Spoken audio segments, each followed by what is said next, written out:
गया है उसको भी छोड़ना पड़ेगा, आप याद रखिए। तो इन सब चीज़ों को समझो, जानो, और ये मत सोचो कि हमारे ऊपर अन्याय अत्याचार नहीं हो रहा, मैं सेफ हूँ।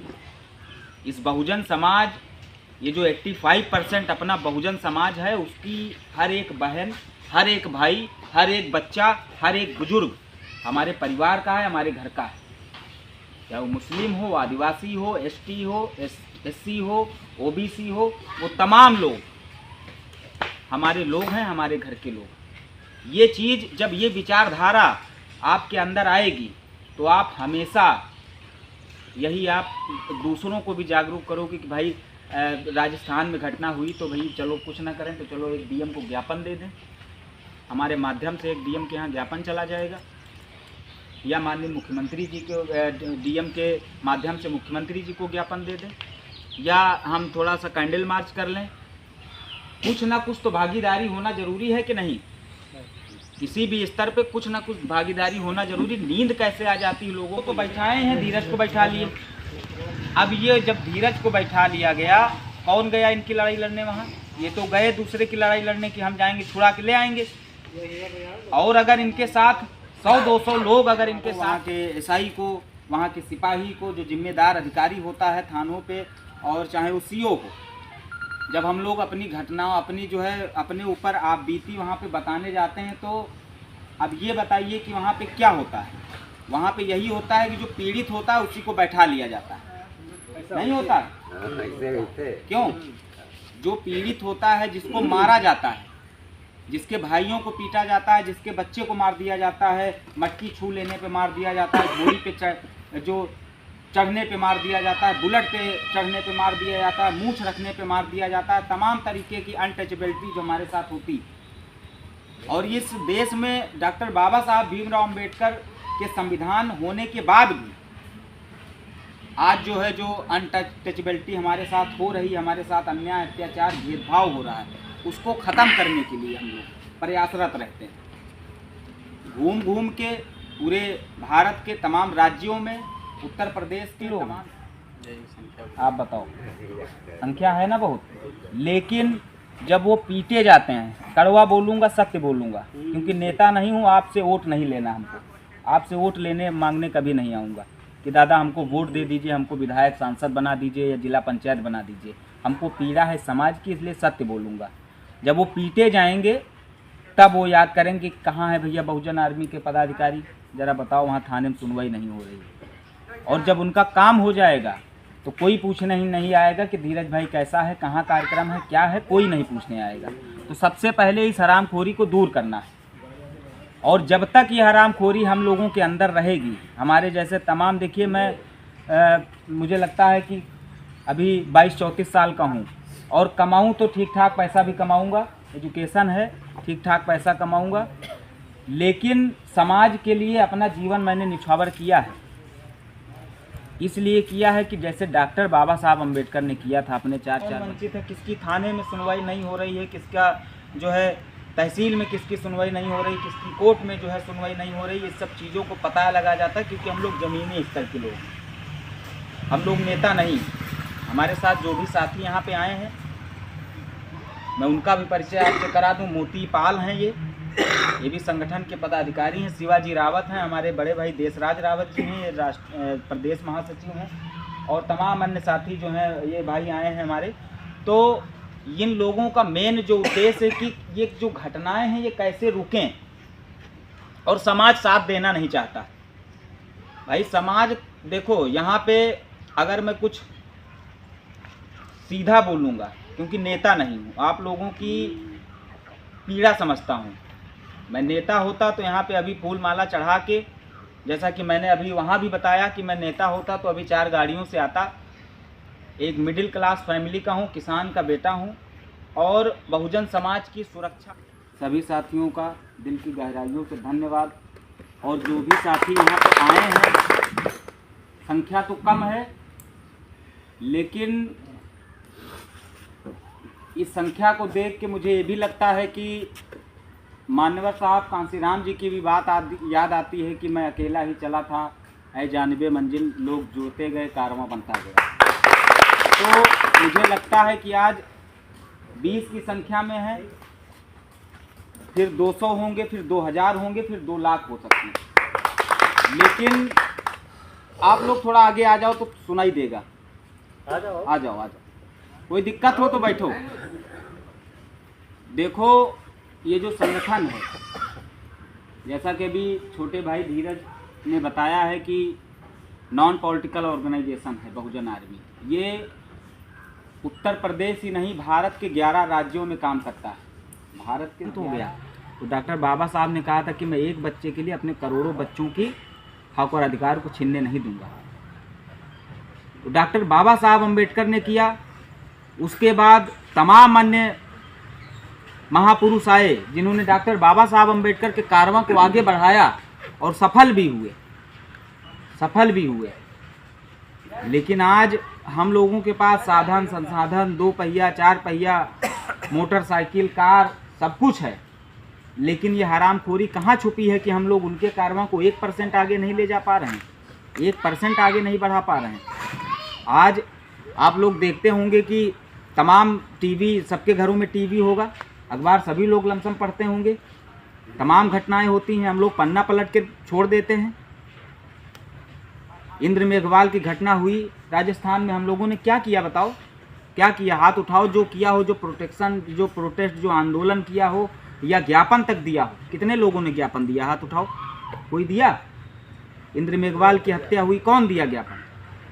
तमाम ऐसी चर्चित घटनाएं हैं। हाथरस में उस बेटी को मार दिया गया, रीढ़ की हड्डी तोड़ दी गई, कौन दिया? कौन आया वहाँ पे? बताओ। तो इस हरामखोरी को मेरे भाइयों दूर करो और समाज के पैरेलल खड़े रहो। समाज अगर मुसीबत में है तो उसके साथ खड़े रहो। कोई छोटा भाई या आपके बच्चा अगर आपकी लड़ाई को लड़ रहा है तो उसका साथ दो और कहो, उसके कंधे पे हाथ रखो कि जाओ तुम लड़ो लड़ाई, हम हैं तुम्हारे साथ। पता चलता है कि यहाँ लड़ने वाले तो बहुत लोग हैं, एक डर बना रहता है कि भाई लड़ेंगे। अब जैसे थाने में किसी को बंद कर लिया गया और कोई गया वहाँ पे, धीरज को ही रख लो कि गया छुड़ाने गया वहाँ पे, तो जो जातिवादी मानसिकता के लोग जो वहाँ पे हावी हैं, चाहे जुडिशरी हो चाहे वो थाना हो, इसके लिए आपको बुरी भी लग सकती है, इसके लिए क्षमा प्रार्थी रहूँगा। लेकिन मैं इस देश का वासी हूँ, आपका छोटा भाई, आपका बच्चा हो। आप बताओ, संख्या है ना बहुत। लेकिन जब वो पीटे जाते हैं, कड़वा बोलूँगा, सत्य बोलूँगा, क्योंकि नेता नहीं हूँ, आपसे वोट नहीं लेना हमको, आपसे वोट लेने मांगने कभी नहीं आऊँगा कि दादा हमको वोट दे दीजिए, हमको विधायक सांसद बना दीजिए या जिला पंचायत बना दीजिए। हमको पीड़ा है समाज की, इसलिए सत्य बोलूँगा। जब वो पीटे जाएंगे तब वो याद करेंगे कि कहाँ है भैया बहुजन आर्मी के पदाधिकारी, ज़रा बताओ, वहाँ थाने में सुनवाई नहीं हो रही। और जब उनका काम हो जाएगा तो कोई पूछने ही नहीं आएगा कि धीरज भाई कैसा है, कहाँ कार्यक्रम है, क्या है, कोई नहीं पूछने आएगा। तो सबसे पहले इस हरामखोरी को दूर करना है। और जब तक ये हरामखोरी हम लोगों के अंदर रहेगी, हमारे जैसे तमाम, देखिए मैं मुझे लगता है कि अभी 22-34 साल का हूँ और कमाऊँ तो ठीक ठाक पैसा भी कमाऊँगा, एजुकेशन है, ठीक ठाक पैसा कमाऊँगा, लेकिन समाज के लिए अपना जीवन मैंने निछावर किया है। इसलिए किया है कि जैसे डॉक्टर बाबा साहब अम्बेडकर ने किया था अपने 4 पीटा जाता है, बच्चों को मार दिया जाता है, छुड़ा छूटे, और हमारे मुसलमान भाइयों को जबरदस्ती जैसे निजाम पे नारे लगवाए जाते, कोई बोलने वाला नहीं आता, कोई नहीं बोलता। देवा रावत देश राजवासी और तमाम बहुजन आर्मी के संगठन के कार्यकर्ता पदाधिकारी वहाँ पे जाते हैं और मुंहतोड़ जवाब देते हैं, प्रशासन से सवाल पूछते हैं क्या है आर्टिकल 24 डॉक्टर बाबा साहब अम्बेडकर ने क्यों दिया।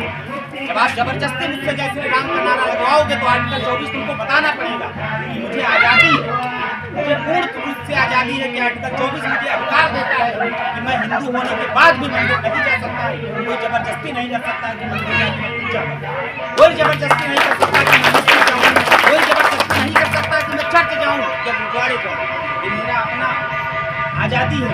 आर्टिकल 24 से मुझे आज़ादी दिया, आर्टिकल 14 से लेकर आर्टिकल 20 तक भी मुझे आज़ादी दिया है कि मैं समता समानता बंधुत्व भाईचारा मैं समाज की भलाई चाहूँ।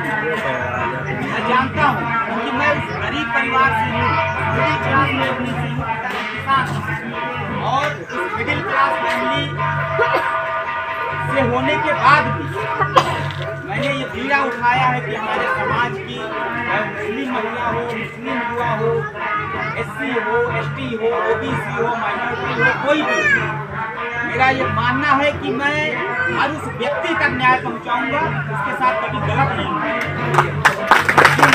बाबा साहब अम्बेडकर वोट का अधिकार आप लोगों को दिया, बेटा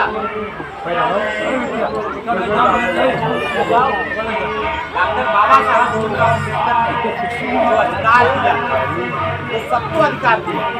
आज हम डॉक्टर बाबा साहब का विरोध करते हैं, उनकी हर एक चीज का विरोध करते हैं। जब डॉक्टर बाबा साहब भीमराव अम्बेडकर को गए तो सबसे ज्यादा विरोध डॉक्टर बाबा साहब अम्बेडकर का समाज क्लास के लोगों ने किया। तो हाथ उठाओ किया था कि नहीं किया? सबसे ज्यादा विरोध समन क्लास के लोगों ने किया। और आज 2023 और 1932 को वो बुलाए थे, लेकिन वो कोई कार्य नहीं हो पाया, लोकसभा देश आजाद हुआ। उसके बाद उन्होंने इस्तीफा दे दिया, उस बिल वो बिल ना पास होने के कारण उन्होंने प्राइम मिनिस्टर पद से इस्तीफा दे दिया।